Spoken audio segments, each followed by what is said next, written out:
The doctors had never seen this in a little girl before. Alyssa was having her period at 3 years old. I knew my daughter was in trouble. When I did force myself to eat an entire meal, I would projectile vomit. Nobody knew what was happening to my body. Next, 2 medical mysteries that defied the experts. When Russ and Dawn Hazael find out their little girl is growing too fast, they're forced to face a terrifying reality. I'm thinking, how does this happen? I wasn't ready to lose Alyssa. I was petrified. Then, when 19-year-old Samantha Mina hits 87 pounds, she begins to wonder how much longer she has to live. My throat was closing, my chest was tightening. I was hitting rock bottom.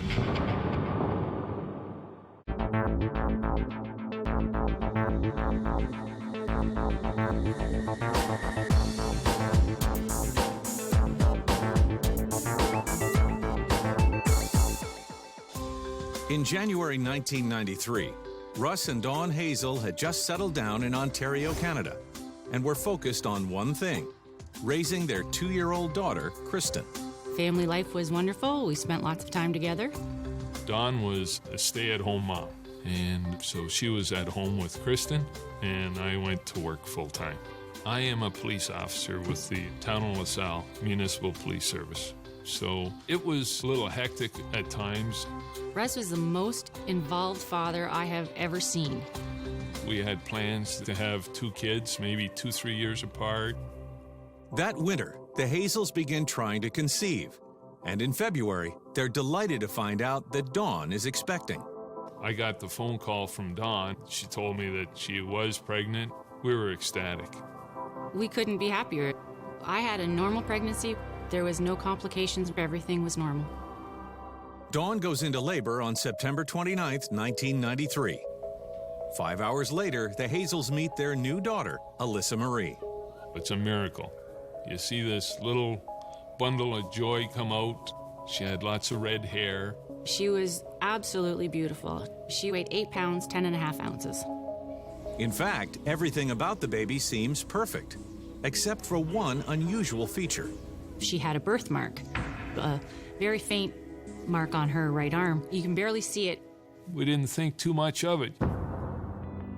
Within 3 days, they're back home and quickly adapt to life as a family of 4. Alyssa was a great baby, much like Kristen. It was actually quite easy with the second child because Kristen kind of took to her, and Kristen was a great big sister, and she liked to play with Alyssa, and she kept Alyssa entertained a lot of the time. She was sleeping through the night probably within 6 to 8 months. She ate well, she was happy all the time, and we were having a great time with her. Alyssa met all the milestone markers for a child her age. Then, one sunny June morning, when Alyssa is 20 months old, Dawn makes a shocking discovery. I went to change her diaper, and there was blood in the diaper. I was petrified. I didn't know what to make of it. I thought something had happened to her. I called Russ into the room. I had no idea what was going on. Only thing I was thinking about is there's blood coming out of her. We're gonna get her to the doctors. We took her to the local emergency room. They just basically looked her over, and they looked at her private areas. The doctors told Dawn and I she's bleeding vaginally. I was very shocked. I said, "What do you mean she's bleeding vaginally? Like, how's that happen? Why is that happening?" And, of course, they were concerned as to why a child that young was bleeding where she was bleeding. They were asking us if we had left her alone with anybody, or if, anybody we knew had touched her or done something inappropriate with her. I got to a point where I said, "I can assure you, I've done nothing to this little girl, and my wife has assured you she's done nothing to this little girl, and we got to find out what's going on here." After a while, they did believe me, and they said, "We need to do some tests. We need to see inside her." we're going to need to do an ultrasound now. A pelvic ultrasound is a test that they use to look inside your abdomen and see if there's any abnormalities. The ultrasound showed that Alyssa had a mass on her right ovary. On a child that size, her ovary should have been the size of a pea. The mass that was encasing her ovary was the size of a walnut. The doctor said she's bleeding, and it's associated to the ovary, and we don't know what this is. The doctors thought that she had cancer. If Alyssa has cancer, I thought that was a death sentence, and I wasn't ready for that. I wasn't ready to lose Alyssa. They said that the best thing for Alyssa would be to go in and surgically remove the mass.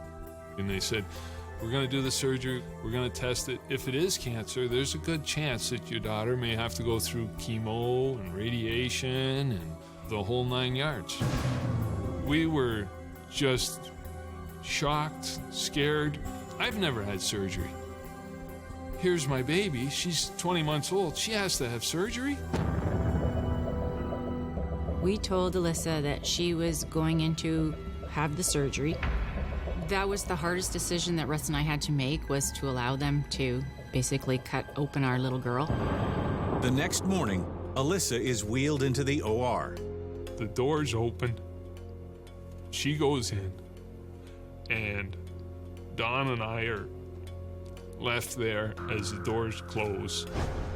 I thought I might never see her again. Minutes seemed like hours. It just seemed like an extraordinarily long time. Surgery was 2 to 3 hours. I didn't leave that door much at all. I'd pace. I just stayed there until the doctor came out. He told us that he got it all, but he could not salvage the ovary. After the surgery, the doctor sent the ovary and the mass away to be biopsied. And they said, we'll let you know the results in a month's time. So we went home with Alyssa.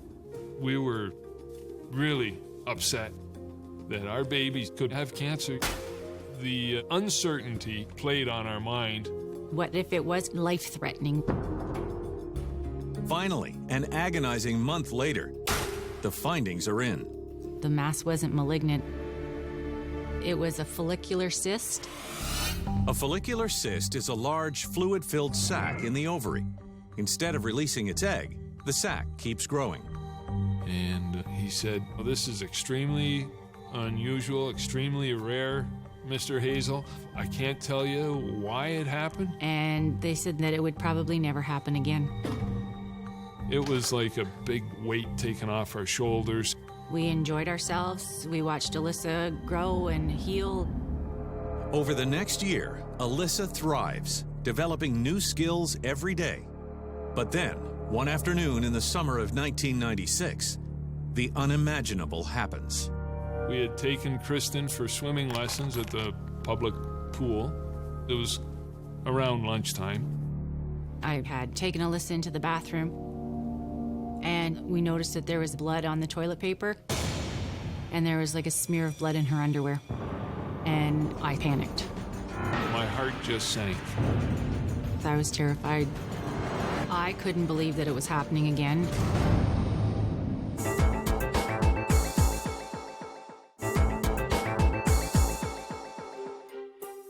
"12 months ago, 2-year-old Elissa Hazael underwent surgery to remove an ovary and the cyst that was growing on it.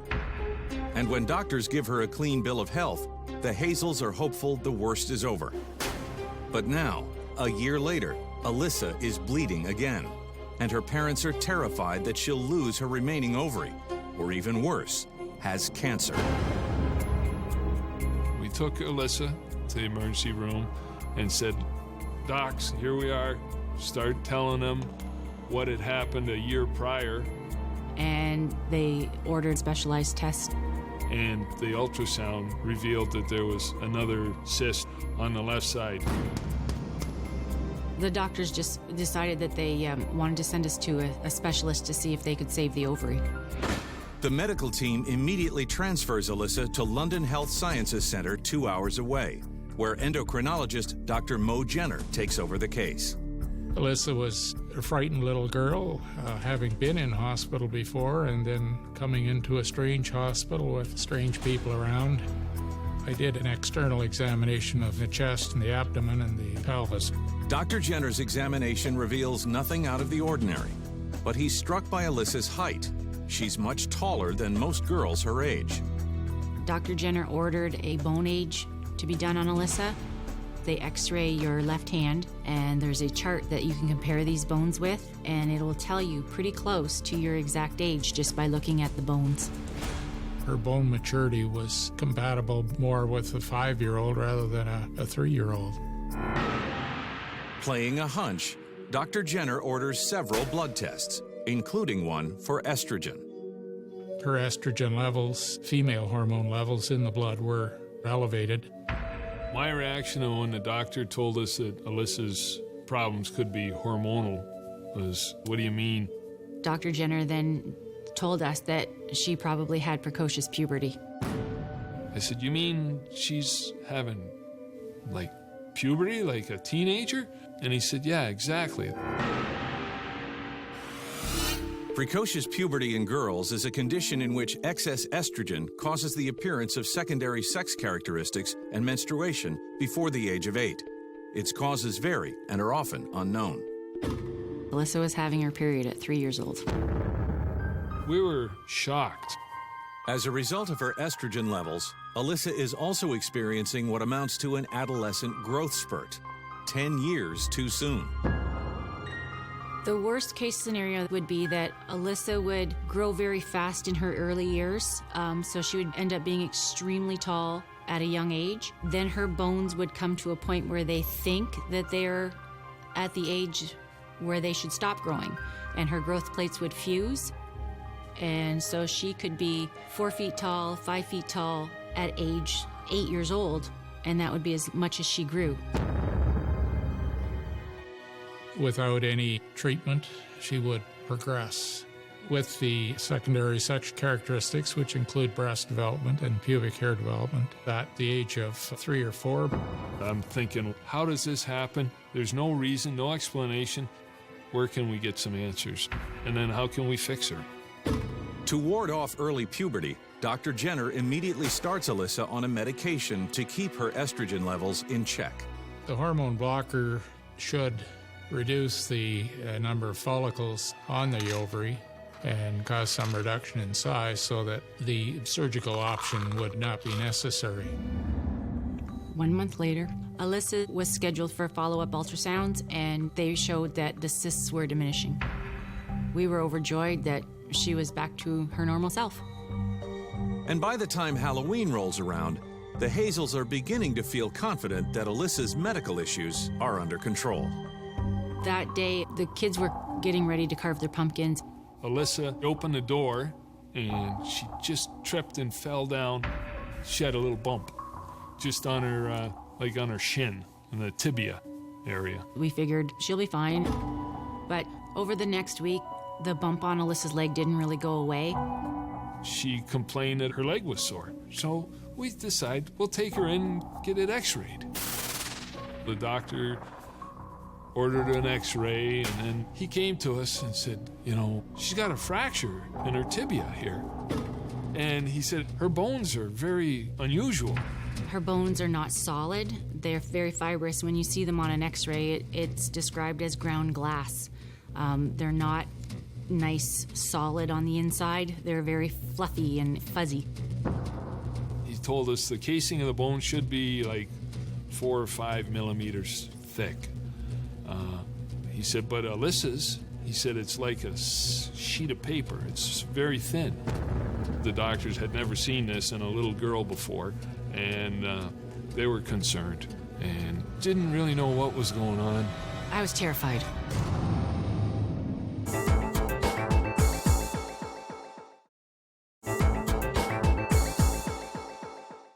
Dawn and Russ Hazel's daughter, Alyssa, has been diagnosed with a bizarre condition, precocious puberty. At 3 years old, she's already getting her period. And now, new tests have revealed that her bones are frighteningly thin. Baffled, The emergency room doctor refers the Hazels back to Alyssa's physician, Dr. Mo Jenner. The parents were concerned with this new information. We told them we had found out that the casing on the bones were really thin and they're unusual. They're different bones. And you could almost see a light bulb go off in his head. Dr. Jenner thinks he knows what's going on, but to confirm his hunch, he reaches out to a fellow specialist. Dr. Jenner and I were colleagues at Children's Hospital in London, Ontario, in the Division of Pediatric Endocrinology. Dr. Jenner came back and he said, "Does she have any birthmarks?" And we kind of looked at each other and thought, well, yeah, she's always had a very faint mark on her right arm. We're redheads. It's like the color of a freckle, but it's really unusual, but it's not very prominent. There wasn't much else that it could be, and that was the syndrome that we know of as McCune-Albright syndrome. McCune-Albright syndrome is an extremely rare genetic disorder. In healthy individuals, genes provide the body with all of the instructions they need to function properly. But in patients like Alyssa, for some unknown reason, a mutated gene triggers early puberty, painful bone deformations, and cafe au lait-colored skin spots. The gene that's mutated in McCune-Albright syndrome is the GNAS1 gene, but the reason for the mutation is not known. This can have an effect on many systems in the body. It was a great relief to finally find out that what she had a name. In fact, the Hazels had seen the very first sign of the syndrome the day Alyssa was born, her birthmark.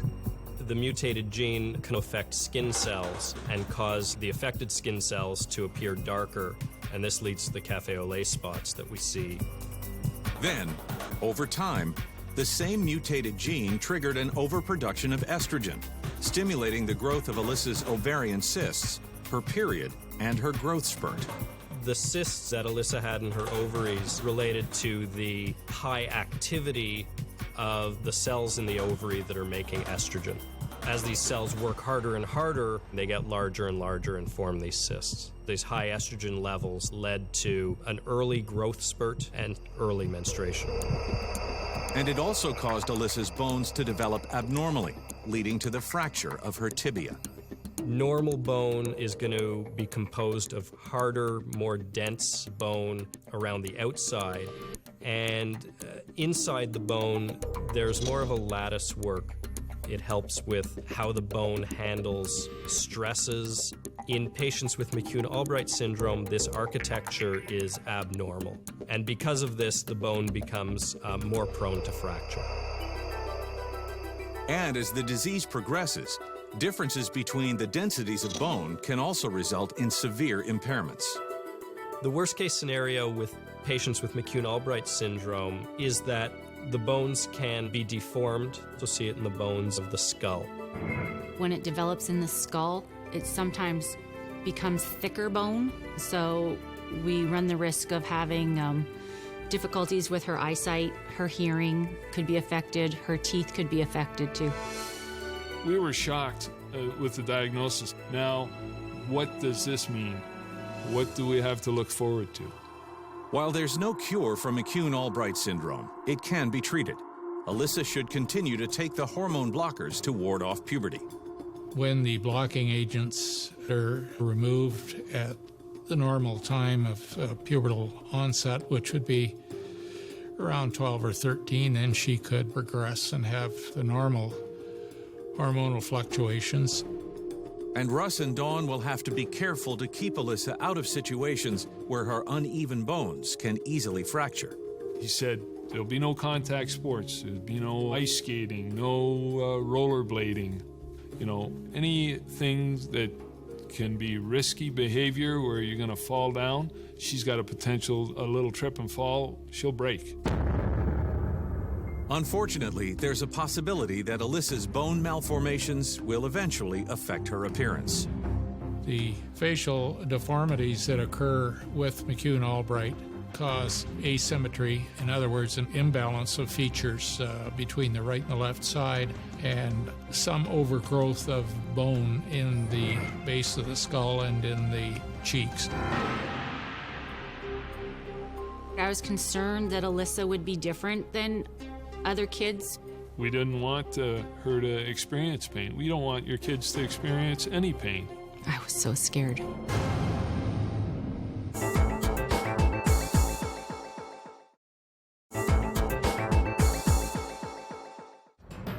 Over the past year, Russ and Dawn Hazael have watched their daughter endure a series of bizarre symptoms, from getting her period at age 3 to strange bone fractures. They've finally learned that Alyssa has McCune-Albright syndrome, an incurable genetic condition. Overwhelmed by it all, they can't help but wonder why doctors fail to recognize the disease.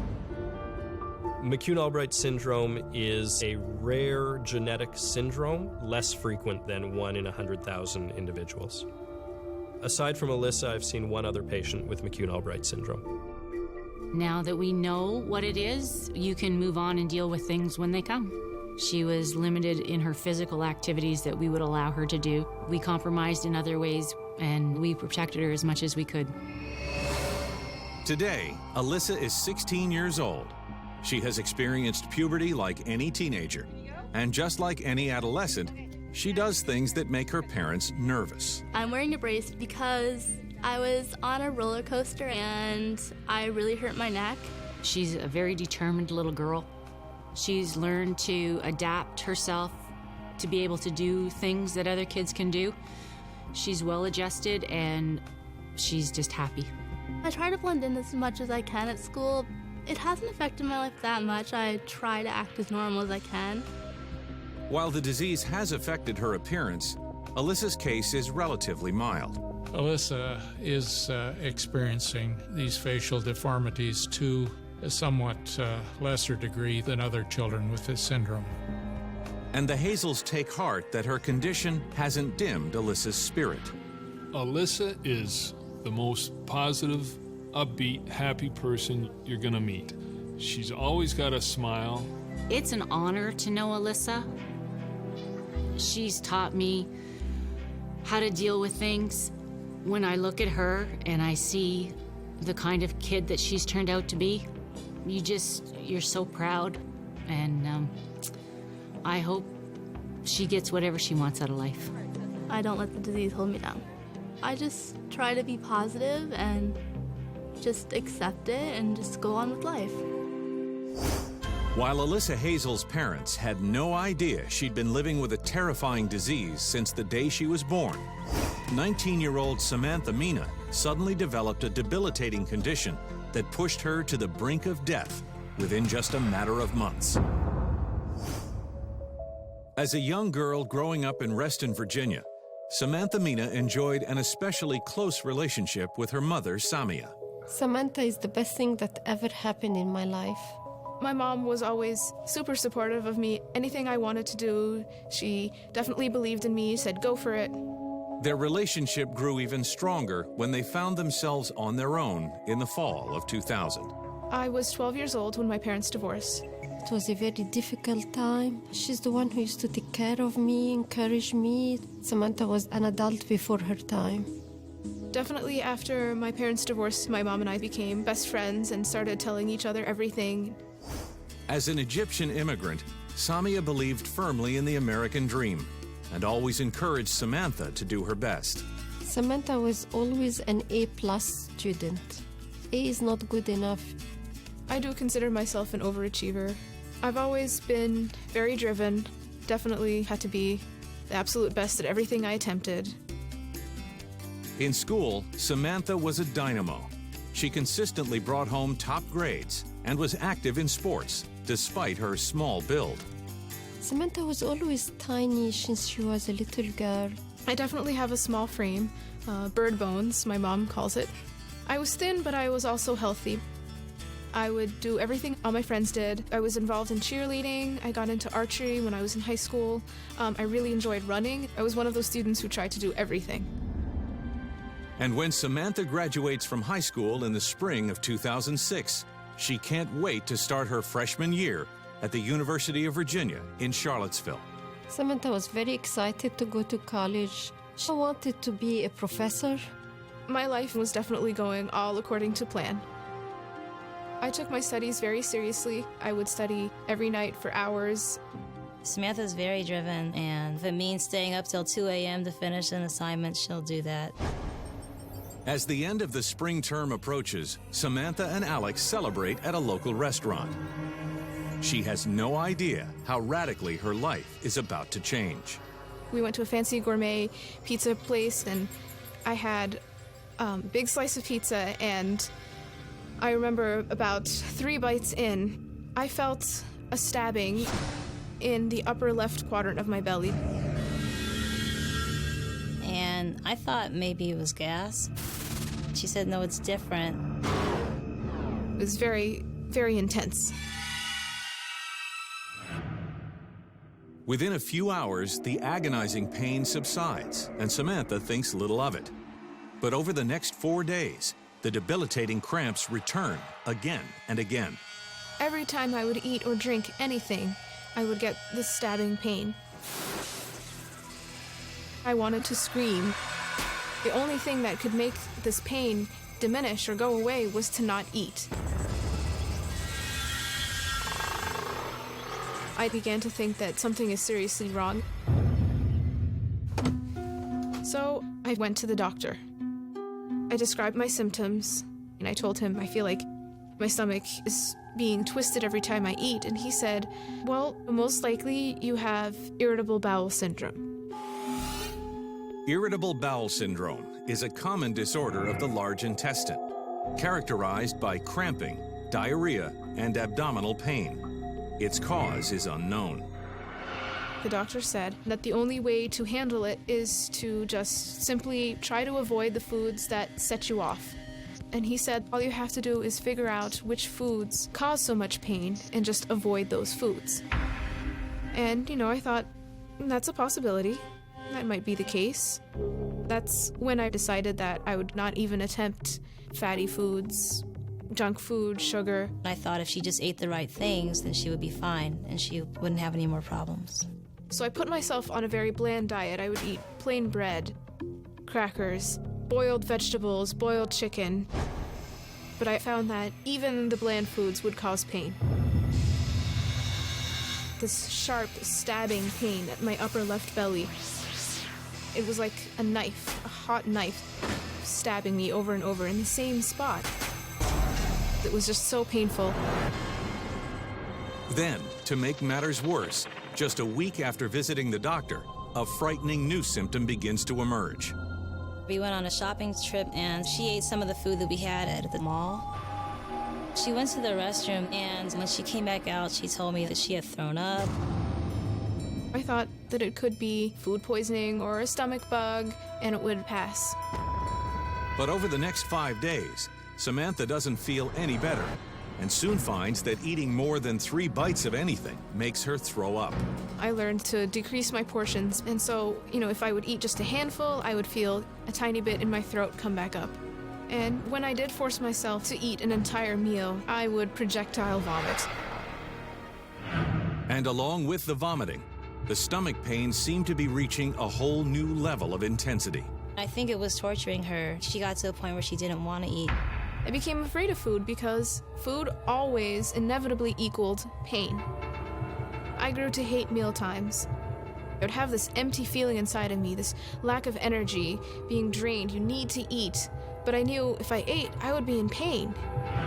By the end of the semester, Samantha, who normally weighs 100 pounds, is painfully thin. I was around 87 pounds. This was very alarming, so I called my mom. It was very worrying, very disturbing. So I stopped at work. I told them, I'm not coming today. I'm going to get my daughter. 2 hours later, Samia walks into her daughter's room and is shocked by what she sees.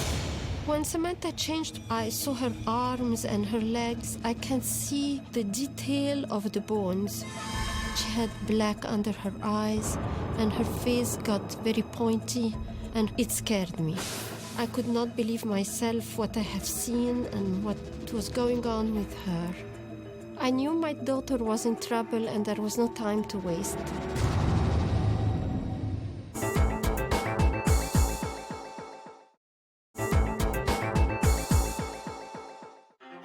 Over the past month, 19-year-old Samantha Mina has been unable to eat more than a handful of food without experiencing severe pain and vomiting.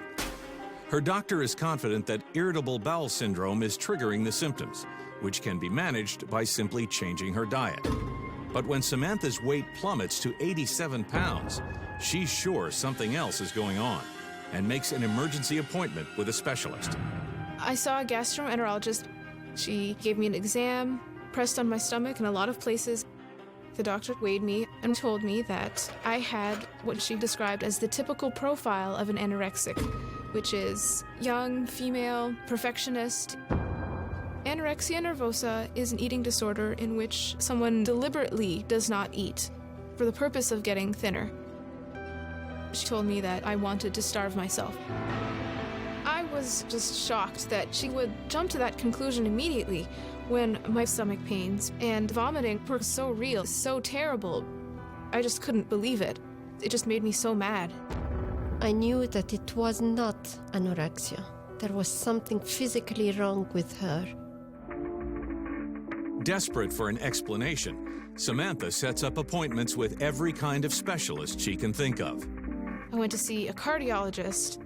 I went to see a rheumatologist. I went to see a hematologist. I must have seen over a dozen doctors and taken as many tests. I was scanned, prodded, poked, x-rayed, just one thing after the other, and they hadn't found anything. Besides telling me that I was underweight, nobody had any answers for me at all, and that was very frightening. By October, Samantha weighs a shocking 72 pounds, and her health is rapidly deteriorating. Sometimes I would just get dizzy and tired.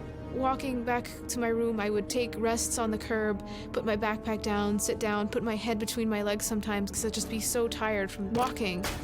My illness made me feel just isolated from the world. It was just me and my pain, and nobody would believe that it was there. One November afternoon after class, I wanted to catch the bus to shorten my walk back to my dorm. And the bus started to leave without me, and instinctively I started to jog after it, hoping the driver would see me so she would pull over. And then I felt like my throat was closing, my chest was tightening. I felt like I couldn't breathe.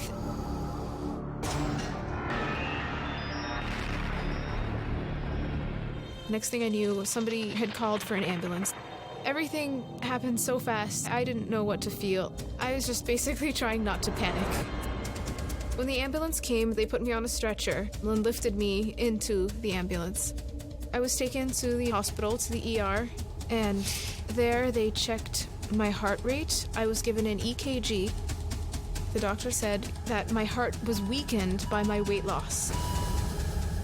He said the heart is a muscle, and just like you've lost most of the other muscle in your body, you've probably lost some of your heart muscle because you are so underweight. So now your heart has to work very hard, pumping really fast in order to provide enough blood and oxygen.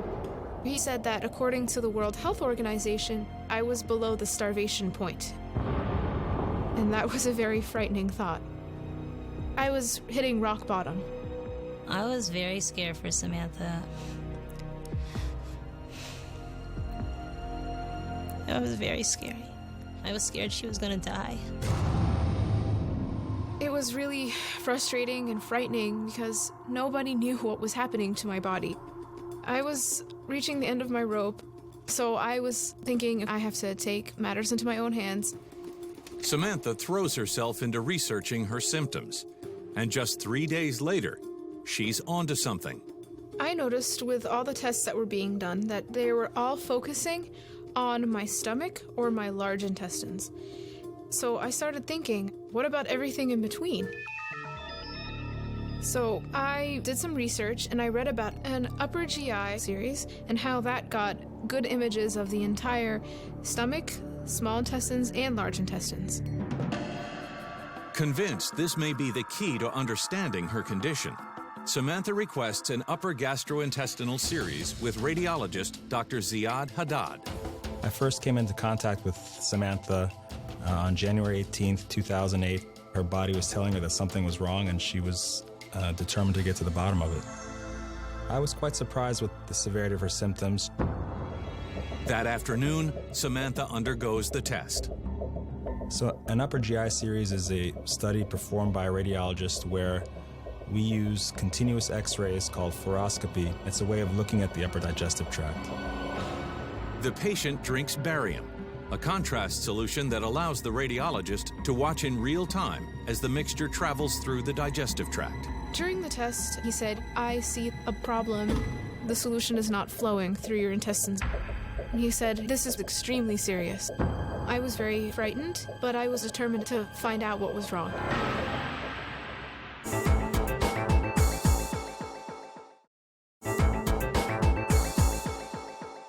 Over the past 8 months, Samantha Mina has been losing weight at an extremely dangerous pace. Eating more than 3 bites of food makes her projectile vomit, and no doctor can tell her why. But now, Dr. Ziad Haddad has uncovered a lead during an upper gastrointestinal exam. The contrast could not really progress past the third portion of her duodenum. The duodenum is the first section of the small intestine, where most digestion takes place. After the completion of the upper GI series, in conjunction with her history, the diagnosis was pretty clear. I was confident that the diagnosis was superior mesenteric artery syndrome. Superior mesenteric artery syndrome is a rare condition involving the digestive system and arteries. In healthy individuals, the duodenum, located at the top of the small intestine, runs between 2 branches of the superior mesenteric artery, or SMA. But in patients like Samantha, the duodenum becomes pinched between the 2 blood vessels, making it impossible to digest food. In healthy individuals, as the duodenum passes underneath the SMA, the angle is wide enough for the flow of food. As that angle becomes more and more narrow, it starts to compress the duodenum. So think of the angle as an upside-down V, or almost like a nutcracker. As the angle becomes more and more acute, it compresses the duodenum more and more. I definitely couldn't believe it. There's an artery cutting across my small intestines, preventing me from eating. I wanted to shout from the rooftops, like, "We found what's wrong with me. I don't have an eating disorder. I'm not anorexic." However, Dr. Haddad suspects Samantha's small frame probably set the stage for the disorder. I'm not sure what the tipping point for Samantha was, but that weight loss then exacerbated what was already probably a narrow angle for her SMA. Once that angle narrowed beyond a certain threshold, then the obstruction began, and then her downward spiral began. Your digestive tract is just like any other plumbing. When there's an obstruction, things back up. Vomiting is almost like a protective mechanism to decompress those structures. So she was vomiting, she wasn't getting enough nutrition, and thus she's had weight loss. Had Samantha never been diagnosed and never been treated, she would have continued to lose weight, and that would have been a life-threatening condition. After I was diagnosed, I was extremely relieved. I was just thrilled, and so was my mom. Everything fell into place. I wanted to know what to do. The treatment is a surgical procedure where you're basically reconfiguring the bowel, the small intestine, in order to divert the flow around the obstruction, such that food is not going underneath the SMA anymore, it's going around it. But the surgery is risky. Samantha is so underweight, heart failure is a real possibility. My worst fear when Samantha was going to surgery that she is very, very thin, and it might be too much for her to handle. So it was scary to know that she might not come out of it. And there are other serious complications that Samia and Samantha must face. The surgeon explained to me that there is a possibility that the superior mesenteric artery would be severed, and that would cause hemorrhaging. This is a major artery that branches right out of the aorta, which stems straight from the heart. So to hear that from just nicking that artery, I would bleed to death, was terrifying. I remember just crying, saying, "Is there any other way? Is there anything else that can be done besides surgery?" He said, "I'm sorry, no. If you do not have the surgery, you will die."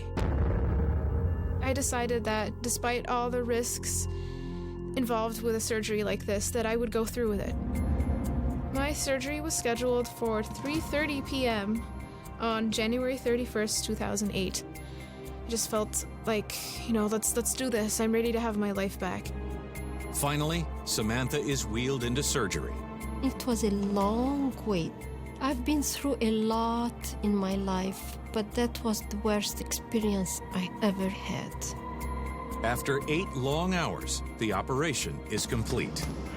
I remember waking up in the anesthesia recovery room, and I saw the surgeon there, and he said, everything went according to plan, everything is fine. I felt relieved. I was told I had to take at least 1 semester off, but I needed a year to recover from SMA syndrome as a whole.